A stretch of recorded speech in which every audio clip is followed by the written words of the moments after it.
Hari ini kita akan masuk bab 2, belajar tentang mengidentifikasi sifat-sifat Allah Subhanahu wa Ta'ala. Anak-anak, iman kepada Allah Subhanahu wa Ta'ala merupakan suatu keyakinan yang sangat mendasar. Salah satu bentuk keimanan kita kepada Allah adalah kita juga mengimani sifat-sifat Allah. Allah Subhanahu wa Ta'ala memiliki sifat yang berbeda dengan sifat yang dimiliki manusia. Sifat-sifat yang dimiliki Allah lebih agung daripada manusia, karena Allah merupakan zat yang maha pencipta, sedangkan manusia hanyalah makhluk ciptaannya. Sifat-sifat Allah dibagi menjadi 3. Yang pertama sifat wajib, yang kedua sifat mustahil, dan yang ketiga adalah sifat jaiz. Anak-anak, sifat wajib bagi Allah adalah sifat-sifat yang pasti dimiliki oleh Allah sesuai dengan keagungannya sebagai pencipta alam seisinya.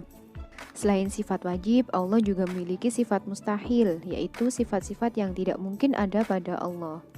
Yang pertama, Allah Subhanahu wa Ta'ala bersifat wujud, artinya ada, dan mustahil untuk bersifat adam, yang berarti tidak ada. Adanya Allah bukan karena ada yang mengadakan atau menciptakan, akan tetapi Allah itu ada dengan zat-Nya sendiri.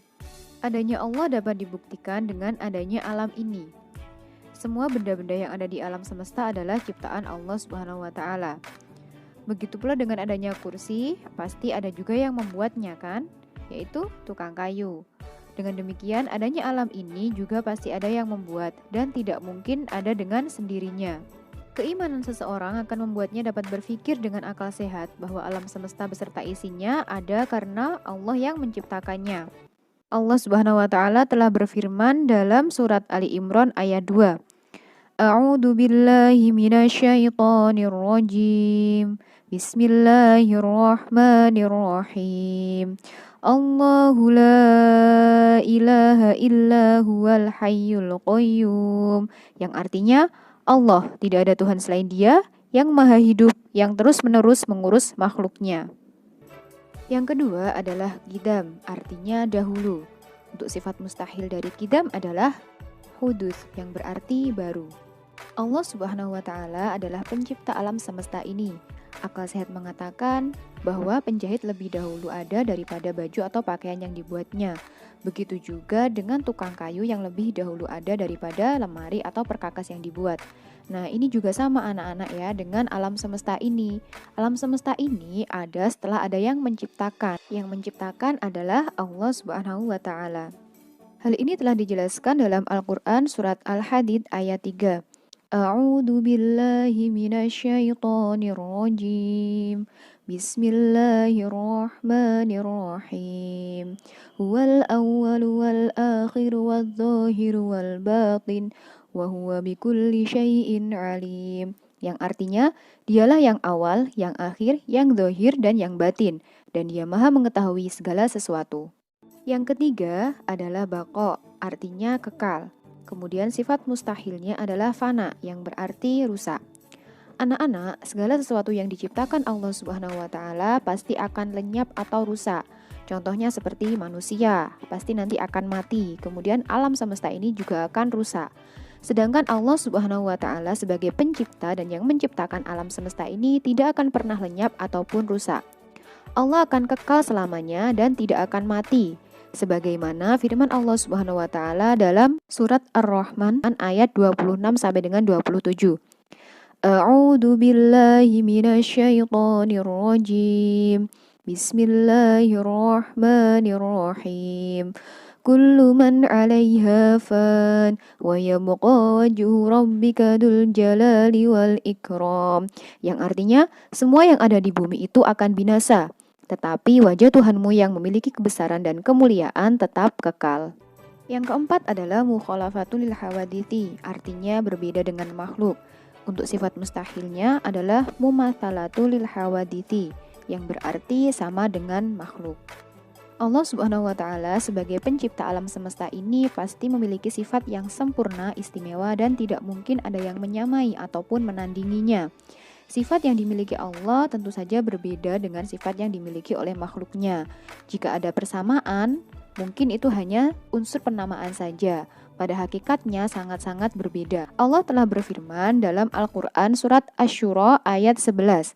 A'udzu billahi minasyaitonir rajim. Bismillahirrahmanirrahim.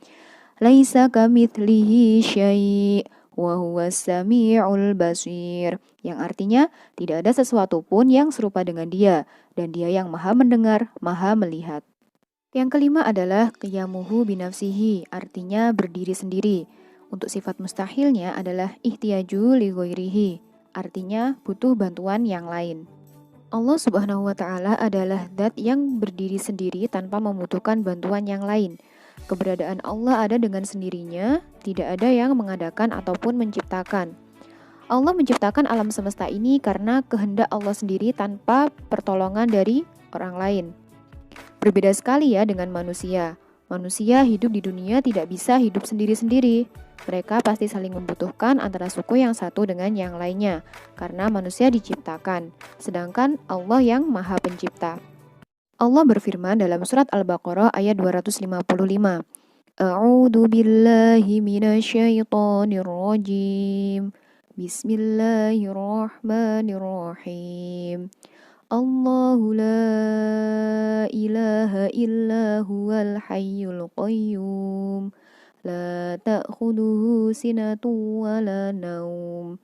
Lahu ma fis samawati wa ma fil ard. Yang artinya, Allah tidak ada Tuhan selain Dia, yang maha hidup, yang terus-menerus mengurus makhluknya, tidak mengantuk dan tidak tidur. Miliknya apa yang ada di langit dan apa yang ada di bumi.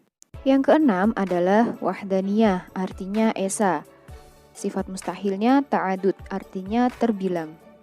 Keesaan Allah Subhanahu wa Ta'ala mutlak dalam segala-galanya, baik dalam zat, sifat, maupun perbuatan. Tidak ada Tuhan selain Allah. Allah juga tidak terbilang dua, tiga, ataupun seterusnya. Meyakini keesaan Allah merupakan hal yang paling prinsip bagi seorang muslim. Oleh sebab itu, seseorang dianggap muslim atau tidak bergantung pada pengakuan tentang keesaan Allah. Hal ini dapat dibuktikan dengan cara bersaksi terhadap Allah, yaitu dengan membaca syahadat tauhid, yang artinya aku bersaksi tiada Tuhan selain Allah. Meyakini keesaan Allah ini merupakan inti dari ajaran para nabi dari sejak Nabi Adam sampai dengan Nabi Muhammad SAW. Dalam hal ini, Allah Subhanahu wa Ta'ala berfirman pada surat Al-Ikhlas ayat 1 sampai dengan 4. A'udzu billahi minasyaitonir rajim. Bismillahirrahmanirrahim. Qul huwallahu ahad. Allahus samad. Lam yalid wa lam yulad wa lam yakul lahu kufuwan ahad. Artinya, katakanlah Muhammad, Dialah Allah yang Maha Esa. Allah tempat meminta segala sesuatu. Allah tidak beranak dan tidak pula diperanakkan, dan tidak ada sesuatu yang setara dengan Dia. Yang ketujuh adalah qudrah, artinya kuasa, sedangkan sifat mustahilnya adalah ajizun, yang berarti lemah. Allah Subhanahu wa Ta'ala berkuasa untuk menciptakan alam maupun memeliharanya, dan sanggup untuk menghancurkannya tanpa bantuan kekuasaan lain. Kekuasaan Allah atas segala sesuatu ini bersifat mutlak, artinya tidak ada batasnya dan tidak ada yang membatasi. Allah Subhanahu wa Ta'ala berfirman dalam Al-Quran surat Ali Imran ayat 26. A'udzu billahi minasyaitonir rajim. Bismillahirrahmanirrahim. Innaka ala kulli syai'in qadir. Yang artinya, sungguh engkau maha kuasa atas segala sesuatu. Yang kedelapan adalah irodah, artinya berkehendak. Untuk sifat mustahilnya adalah karohah, artinya terpaksa. Anak-anak, Allah menciptakan alam beserta isinya ini atas kehendak tanpa ada paksaan dari pihak lain ataupun campur tangan dari siapapun. Apapun yang Allah kehendaki pasti terjadi. Hal ini berbeda dengan kehendak manusia. Tidak sedikit manusia yang memiliki keinginan, akan tetapi keinginan tersebut tidak dapat terwujud. Hal ini menunjukkan bahwa manusia memiliki keterbatasan, sedangkan Allah Maha berkehendak yang tidak memiliki batasnya. Hal ini telah dijelaskan pada surat Yasin ayat 82. A'udzu billahi minasyaitonir rajim. Bismillahirrahmanirrahim. Innama amruhu idza arada syai'an ay yaqula lahu kun fayakun. Artinya, Sesungguhnya urusannya apabila dia menghendaki sesuatu, dia hanya berkata kepadanya, jadilah, maka jadilah sesuatu itu. Yang kesembilan adalah ilmun, artinya mengetahui. Sedangkan sifat mustahilnya adalah jahlun, yang berarti bodoh. Allah memiliki pengetahuan yang sempurna. Artinya ilmu Allah tidak terbatas dan tidak pula dibatasi. Allah mengetahui segala sesuatu yang ada di alam semesta, baik yang tampak maupun yang gaib. Bahkan apa yang dirahasiakan di dalam hati manusia sekalipun, Allah pasti mengetahui. Akal sehat kita pasti mengakui bahwa orang yang membuat sesuatu pasti mengetahui sesuatu yang akan dibuat. Allah Subhanahu wa Ta'ala merupakan pencipta alam semesta ini, dan Allah pasti mengetahui semua yang ciptaannya. Seperti dalam firman Allah pada surat Al-Hujurat ayat 16. A'udzu billahi minasyaitonir rajim. Bismillahirrahmanirrahim. Wallahu bikulli syai'in alim. Yang artinya, dan Allah Maha mengetahui segala sesuatu. Sifat wajib selanjutnya adalah hayat, yang artinya hidup. Sedangkan sifat mustahilnya adalah mautun, artinya mati. Anak-anak, Allah Subhanahu wa Ta'ala hidup dengan zatnya sendiri, jadi tidak ada yang menghidupkan. Karena Allah Maha sempurna. Berbeda dengan makhluknya yang diciptakan, seperti manusia ada yang menghidupkan, yaitu Allah. Selain itu, manusia juga membutuhkan makan, minum, istirahat, dan sebagainya. Akan tetapi, hidupnya Allah tidak membutuhkan semua itu. Allah hidup selama-lamanya dan tidak mengalami kematian. Allah kekal selamanya. Hal ini telah dijelaskan dalam firman Allah surat Ali Imran ayat 2. Sifat wajib berikutnya adalah sama, yang berarti mendengar. Sedangkan untuk sifat mustahilnya adalah sumun, yang berarti tuli. Allah Subhanahu wa Ta'ala mendengar segala sesuatu yang ada di alam semesta ini. Walaupun jumlah suara ratusan juta, walau hanya suara orang berbisik, bahkan suara hati yang tidak terucap, semua akan didengar oleh Allah Subhanahu wa Ta'ala. Tidak ada sesuatu pun yang tidak didengar. Pendengaran Allah berbeda dengan pendengaran makhluknya, karena tidak terhalang oleh suatu apapun, sedangkan pendengaran makhluknya dibatasi ruang dan waktu. Allah Subhanahu wa Ta'ala berfirman dalam surat Al-Hujurat ayat 1. A'udzu billahi minasyaitonir rajim. Bismillahirrahmanirrahim. Innallaha samii'un 'alim. Yang artinya, sungguh Allah Maha mendengar, Maha mengetahui. Selanjutnya adalah sifat wajib Allah basor, artinya melihat. Sedangkan sifat mustahilnya adalah umyun, yang berarti buta. Allah Subhanahu wa Ta'ala adalah zat yang mengatur, menjalankan, dan mengawasi benda-benda seperti matahari, bulan, bintang, dan juga planet-planet. Allah Subhanahu wa Ta'ala selalu mengawasi gerak-gerik umatnya. Bagi Allah, tidak ada sesuatu yang lepas dari penglihatannya. Allah Subhanahu wa Ta'ala berfirman dalam Quran surat Al-Baqarah ayat 265. A'udzu billahi minasyaitonir rajim. Bismillahirrahmanirrahim. Wallahu bima ta'maluna basir. Artinya, Allah Maha melihat apa yang kamu kerjakan. Sifat wajib berikutnya adalah kalam, yang berarti berfirman, dan mustahilnya adalah bukmun, artinya bisu. Allah Subhanahu wa Ta'ala berbicara dan menyampaikan perintahnya melalui firman yang berupa wahyu. Allah menyampaikan wahyu kepada manusia pilihan, yaitu Nabi dan Rasul, untuk didakwahkan kepada seluruh umat yang ada di bumi. Pembicaraan Allah tentu tidak sama dengan pembicaraan manusia. Allah berbicara tanpa menggunakan alat bantu yang berbentuk apapun, sebab sifat kalam Allah adalah sempurna.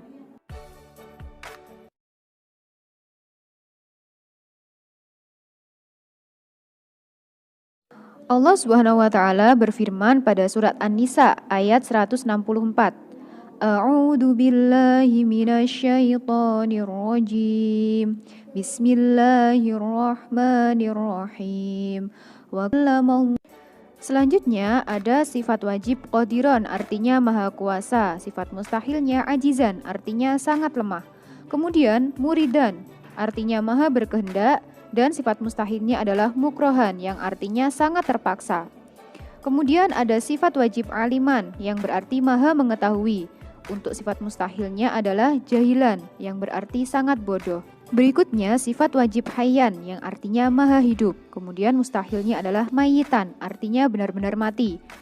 Ada sifat wajib sami'an yang artinya maha mendengar. Untuk sifat mustahilnya adalah as-soman yang berarti sangat tuli. Selanjutnya ada sifat wajib basiron yang artinya maha melihat. Untuk mustahilnya adalah a'ma, artinya betul-betul buta. Yang terakhir adalah mutakaliman, artinya maha berfirman. Sedangkan mustahilnya adalah abkaman yang berarti betul-betul bisu. Nah, sifat wajib bagi Allah dibagi menjadi 4, yaitu sifat nafsiyah, sifat salbiyah, sifat ma'ani, dan sifat ma'nawiyah. Sifat nafsiyah adalah sifat yang hanya berhubungan dengan zat Allah. Jadi hanya satu sifat saja, yaitu wujud, yang artinya ada. Berikutnya adalah sifat salbiyah. Sifat salbiyah adalah sifat yang membersihkan atau menyucikan Allah Subhanahu wa taala dari sifat-sifat yang tidak pantas bagi Allah. Dengan demikian, Allah Subhanahu wa taala tidak pantas memiliki sifat-sifat yang berkebalikan dengan sifat salbiyah ini. Yang termasuk sifat salbiyah adalah qidam, baqa, mukhalafatul hawadisi, qiyamuhu binafsihi, dan wahdaniyah. Selanjutnya adalah sifat ma'ani. Sifat ma'ani adalah sifat-sifat abstrak yang wajib ada pada Allah. Sifat ini juga dapat digambarkan oleh akal pikiran manusia dan dapat meyakinkan orang lain karena kebenarannya dapat dibuktikan dengan panca indera. Yang termasuk sifat ma'ani adalah kudroh, irodah, ilmu, hayat, sama, basor, dan kalam. Yang terakhir adalah sifat ma'nawiyah, yaitu sifat-sifat yang berhubungan dengan sifat ma'ani atau merupakan kelanjutan sifat-sifat ma'ani. Yang termasuk sifat-sifat ma'nawiyah adalah qadiron, muridan, aliman, hayyan, sami'an, basiron, dan mutakaliman. Selain sifat wajib dan sifat mustahil, Allah memiliki sifat jaiz. Secara bahasa, jaiz artinya boleh.